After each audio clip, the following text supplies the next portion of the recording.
yaitu psikologi sosial untuk sosiologi, ya. Diharapkan teman-teman semua sudah menyaksikan video sebelumnya bahwa perjalanan upaya psikologi untuk memahami individu manusia sebagai unit terkecil pembentuk masyarakat telah sampai pada mazhab religi atau religion, ya, mazhab agama.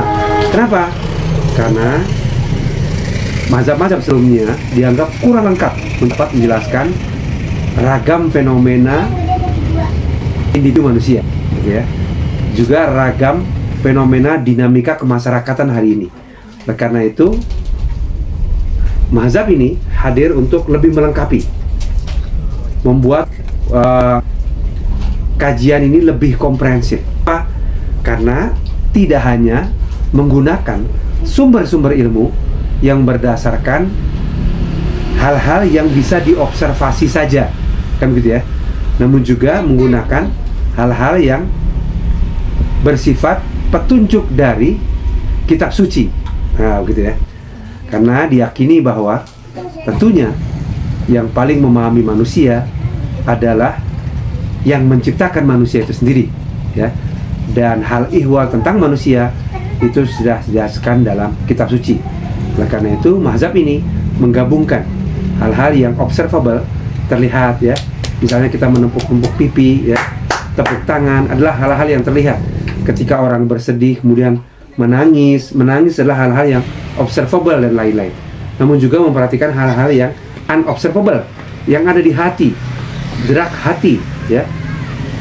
Lalu kita juga memasukkan, atau mazhab ini juga memasukkan hal-hal yang bahkan di luar pemikiran, di luar nalar dan di luar perasaan, tidak terbetik dalam pikiran manusia dan perasaan manusia, juga sebagai sumber ilmu, atau juga dianggap sebagai sesuatu yang mempengaruhi perilaku individu.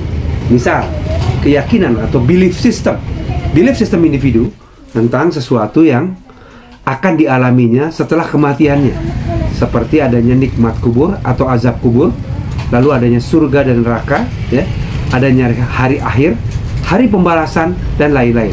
Hal tersebut tidak mampu difikirkan, dibayangkan oleh manusia, namun manusia meyakininya karena ini dikabarkan dalam kitab suci. Dan keyakinan ini, belief system ini, mempengaruhi perilaku manusia. Inilah yang belum dikupas dalam mazhab-mazhab atau paradigma yang mencoba menjelaskan tentang manusia. Artinya, manusia adalah makhluk spiritual, makhluk ruhaniah, kan begitu kira-kira, ya? Makhluk ruhaniah, makhluk spiritual, ya, yang mana manusia memiliki sistem keyakinan. Keyakinan-keyakinannya tersebut, bahkan keyakinan terhadap sesuatu yang tidak bisa dipikirkan oleh akalnya, itu mempengaruhi perilakunya. Nah, kira-kira demikian, ya. Oleh karena itu, nah, kita akan lanjutkan bahasan kita.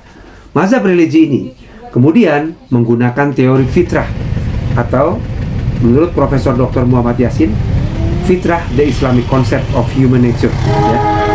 Sekali lagi, konsep ini mulai digunakan untuk menjelaskan, untuk memberikan pemahaman yang penting tentang manusia, ya. Karena untuk bisa memahami sesuatu, kita butuh teori, ya.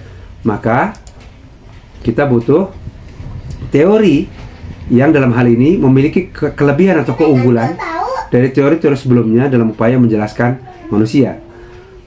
Apa sebenarnya fungsi dari teori? Ini saya kutip dari Malcolm Payne, ya. What is the function of theory?